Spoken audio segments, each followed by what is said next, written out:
Okay, y'all, this is Paul Home Alone. I'm just doing my thing tonight.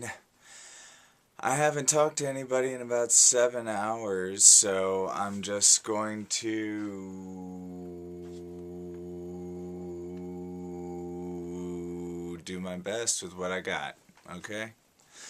So, I've been having a lot of fun at work lately, running around being a freaking lunatic, peddling pizzas and looking at all the fabulous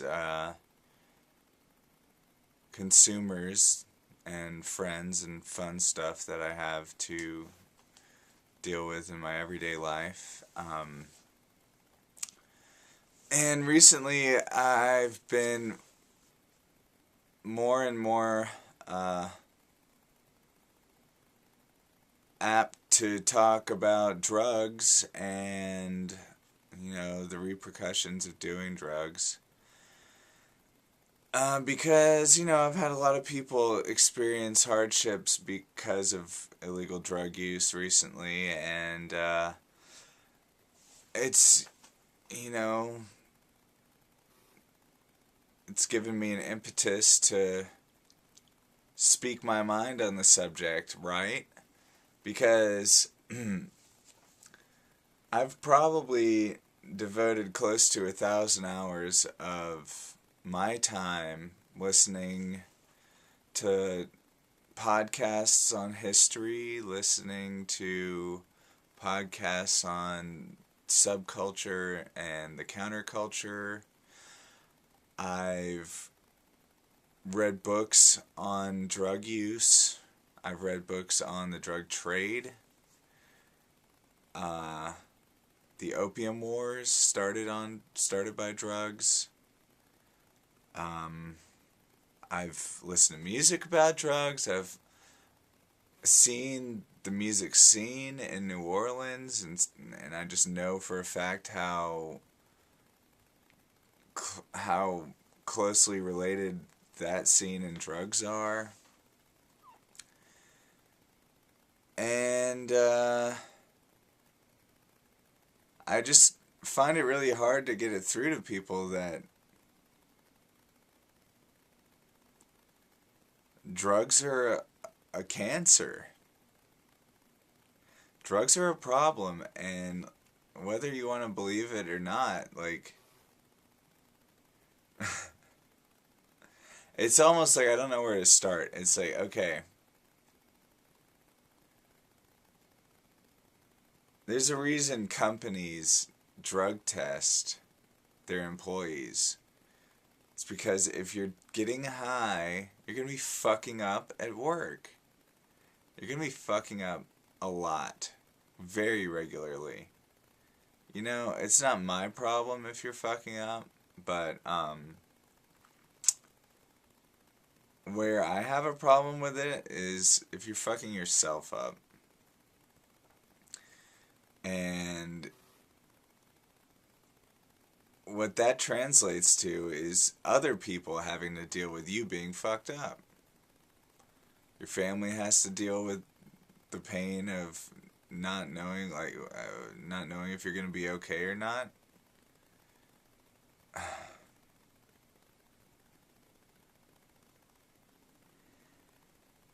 I think what it really comes down to is karma.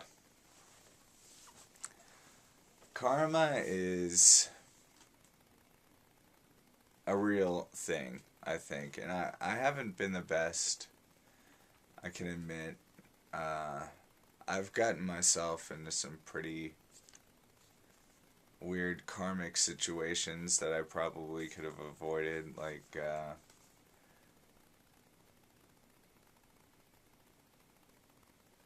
drinking alcohol definitely doesn't bring good karma on you, and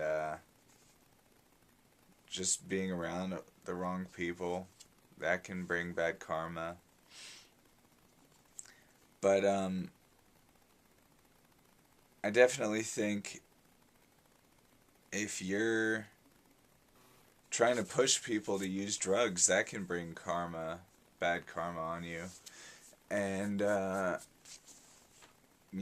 people like Eminem who are constantly rapping about drugs and Vicodin and marijuana and alcohol and whatever, talking about getting kids to slit their wrists and beat their moms and stuff. Like, if you really think that other people aren't being influenced by your words, you're wrong. Because,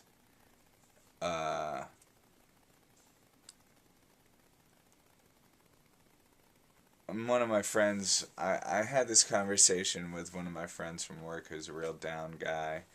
Real ass dude. Real ass dude. And he's all into hip hop, which I'm getting into because I'm trying to be able to spit some bars. Bar spit! And he was like, man, you don't think that just because somebody watched a Martin Scorsese movie that they're gonna go, start doing coke or start selling drugs. I was like, yeah, like, there's tons of rappers that talk about that shit. There's tons of kids on the street that talk about being like the Don. And today I found, direct evidence that that was the case. I saw this kid, it was 3 urban youths walking down the street, one carrying a basketball and another wearing a Corleone shirt. It was black and it said Corleone down the left side. And to me that just signifies that this motherfucker thinks he's a gangster. And, like, these people that are making these albums are going to hell. They are going to hell. They're like shitting on morality. Just shitting on it. And what does that do? It brings bad karma on them. But why would these people... See, the thing is if you look at a track like Steve Berman by Eminem, you realize that these rappers, these people that are influencing these young kids on the street, they're not just, oh yeah, that's what... They're being influenced by businessmen, by people in secret societies to put that shit in their music. Why? Because they're selling the drugs themselves. They're making money off of people's demise. Which puts a whole nother layer on top of it. This Illuminati that all the rappers want to talk about, I am 100% convinced that they're selling drugs. The Illuminati, if you look at artists that talk about the Illuminati in their music, you will almost certainly find that same person is talking about drugs, glamorizing drug use, and they're most likely they're selling the drugs at the same time. Not at the same time. They probably at one point were drug dealers to get connected to people that have enough influence on media and society to be in a secret society like that, which is probably mafia connected. A lot of it is based out of the Northeast, which is like a huge drug hub in the United States. A lot of it comes from Miami, which is probably...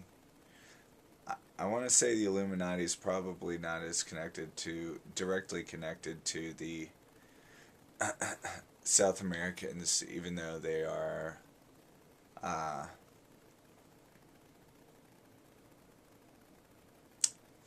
even though they are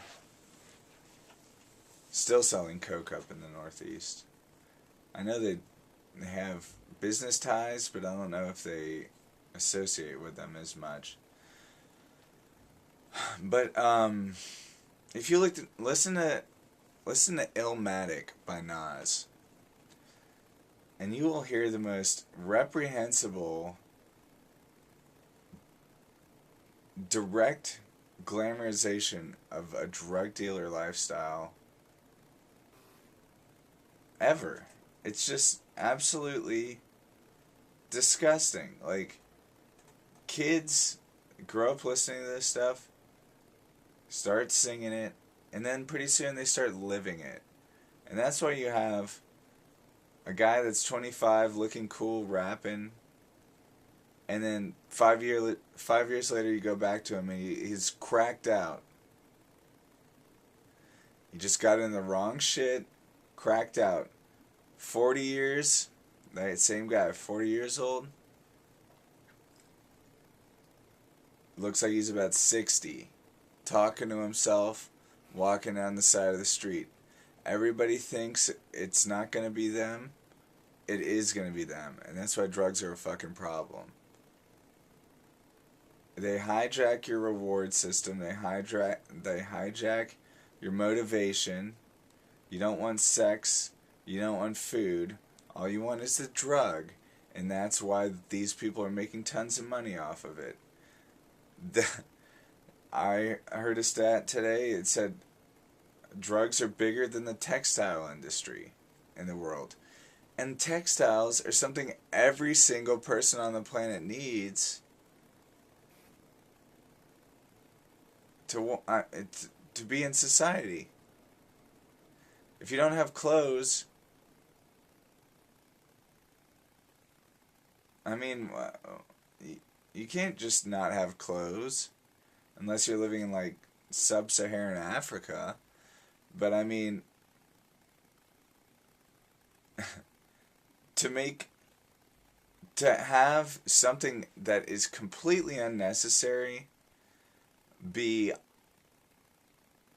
of the same economic importance as something that is absolutely necessary for people, such as clothes, that requires a massive public relations campaign.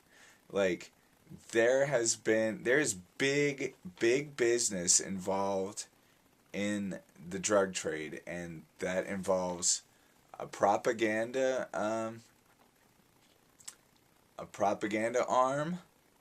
in music. Music is like basically been hijacked.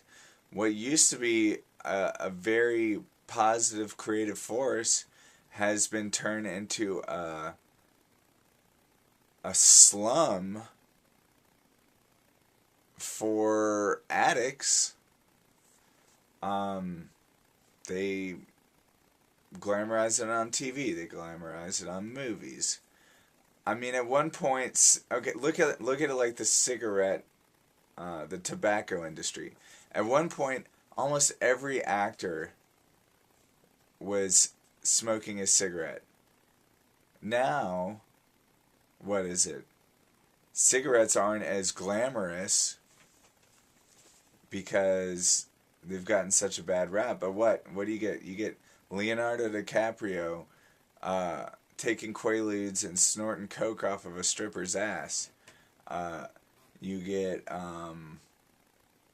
Mary-Kate and Ashley Olsen smoking joints on weeds. You get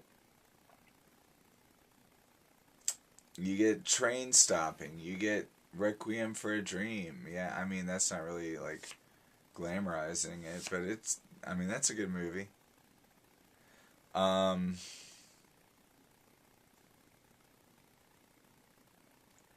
You get all the hippie music.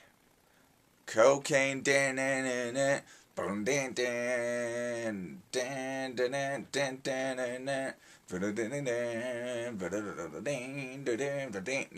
dan. Whatever, cocaine. Fuck Eric Clapton. You should go to hell. You see him trying to push people like Amy Winehouse. You know, she was obviously a junkie in the throes of addiction when she wrote her album Back to Black. I mean, it's just the most opiated freaking sludge fest ever. Like, opium destroys your brain's ability to create dopamine, which is what your body uses to move. Your brain uses dopamine to tell your body to move. And the Chinese knew from their experience with the British in the 1800s that opium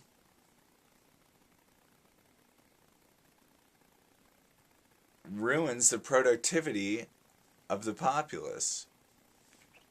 That's why if you look at a picture of people in an opium den, it's just a bunch of freaking skinny people laying on their sides with this freaking little pipe to their mouth. They're skinny because they don't eat because they don't care about eating. They lost their appetite because all they care about is opium. And they're laying on their sides because they can't move. Because the opium's got them dozing.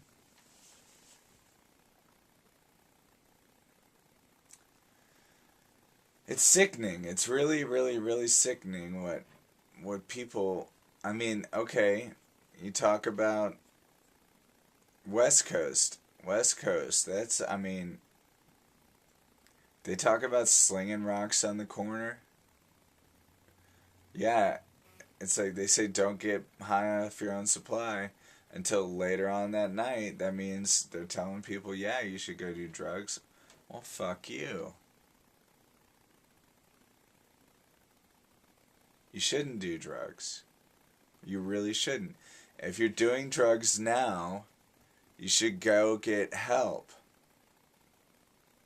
You should get professional help, or you're either going to end up in the hospital, or in jail, or dead, or in the military, which of all those options seems like it would be okay, but it really probably isn't that much better with organizations like ISIS running amok on the planet Earth. It's just a way to enslave people. Like, look, even if you're not addicted, if you get caught with drugs, your life's basically ruined, and they're going to make money off of you that way, in jail, and then you'll probably be taking it from some guy, and then you'll probably still be slinging drugs in jail, and then you'll get even more addicted, and then you don't give a shit. Nobody gives a shit. I'm trying to be real. I could talk about this for hours. LSD. If you want to know what I know, go look at gnosticmedia.com. The author of this website's name is Jan Irvin, and he is brilliant. This guy is a genius of the highest order, researcher of religion, comparative religion, astrotheology, and shamanism. Look at the work of Joe Atwill. He's been decoding the mysteries of the Bible and Shakespeare, and along with Jan Irvin, he's been doing a lot of great work on exposing the counterculture and the fraud that it is. Look at the work of Richard Grove from TragedyandHope.com. His work, he recently came out with a podcast, I believe it's the Peace Revolution podcast number 92. It's 18 hours long. I must have seen over 10 or 20 of his videos that were at least 10 hours long. And they are all about things that people would consider conspiracy theories. But once you really get into it, you can see that it's obviously real shit that he's talking about. And he just did an 18-hour podcast on the drug trade, and I've only gotten a couple hours into it, but I mean, he basically just laid out in the first 45 minutes everything all the conclusions I've been coming to through my own research over the past maybe 6 months, and it was just, yeah, the CIA supplied the Crips and the Bloods with cocaine and told them to make crack, and flooded the streets of California with this drug that caused a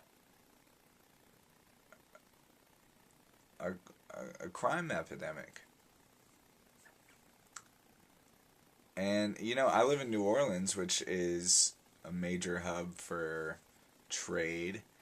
And, you know, I keep hearing over and over again, there's more heroin on the streets now than, like, in the last 20 or 30 years. Like, what the is that? I mean, apparently the drug trade, the war on drugs is failing, because if anybody gave a shit, they'd be able to stop it. And apparently they're letting it happen, because, like, as far as I'm concerned, the only way you can get a mass amount of goods into a city or anything is if you have the cooperation of some kind of people in power. I mean, it would seem like they're just getting shipment after shipment of this shit. And they know where people are doing drugs. It's not hard to find out. They know.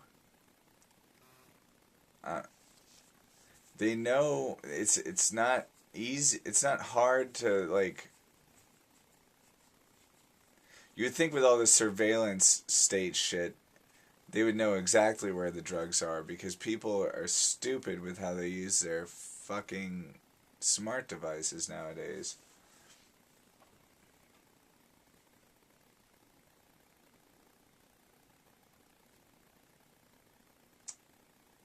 Yeah. Oh, I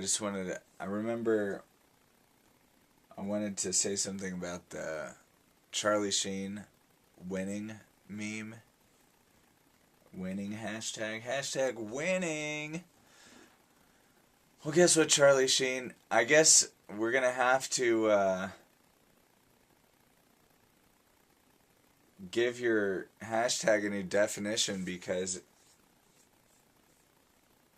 you had AIDS the whole time. So to me now, winning means thinking my life is really awesome and great, while at the exact same time I'm getting dick slapped by karma because I have AIDS the whole time. Must be great to be winning, Charlie Sheen. Love ya, boo. Good night.